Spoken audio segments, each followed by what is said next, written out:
প্রচন্ড দুঃখ দিচ্ছে। মানে আমি হাতে ধরে নিয়ে গেছি এবং প্রতিটা পদে আমি ভাবতে পারিনি কখনো এরকম করবো। কি বলেছে আমি চেষ্টা করি দুটোই বললাম, একদিকে যদি লোকটা বেড়ে যায় সেখানে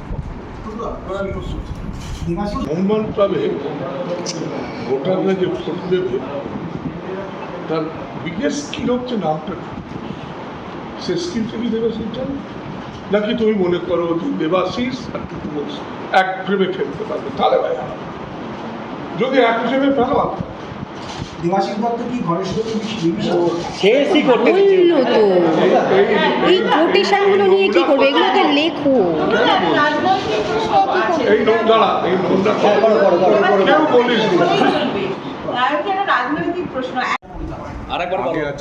আমি জিতে দেখিয়ে দেবো টাইগার, আমি জিন্দা হ্যাঁ টাইগার জিন্দা হয়।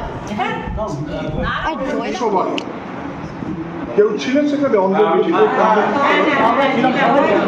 তো, যেই আমি উঠলাম আমি বললাম ঝুঁকপাই তুই আমার পাশে।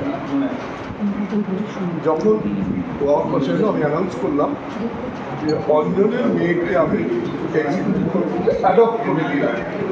ওইখানে মাইক ধরে আমায় নিচে আসছে বর্তমান শাসক গোষ্ঠী, প্রশ্ন করলো টুকুটা তোমার তো অধিকার নেই এটা ডাকা, এখন এগুলোর তো কোনো এভিডেন্স নেই, তুমি কমিটির এক্সিকিউটিভ পারমিশন ছাড়া এলো। আমি টুকু সবাই পারমিশন নিয়ে কি আমি মনে করেছি অঞ্জনের কর্মের সময় এইটুকু বলতে পারি, কিন্তু অঞ্জনের ধ্বজা ধরে কালকে বলেছি মিত্র পরিবার।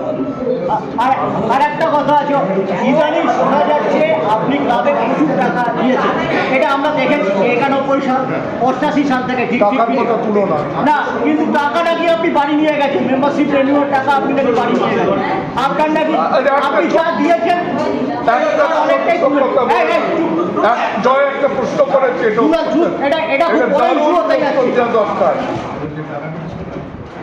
মোহনবাগান ক্লাবে একটা সময় ছিল যে ফুটবল খেলতে পারবে না, জানো এআইএফএ ব্যান করে অমূল্য প্যাটেল তখন বলেছিল 3 কোটি টাকা।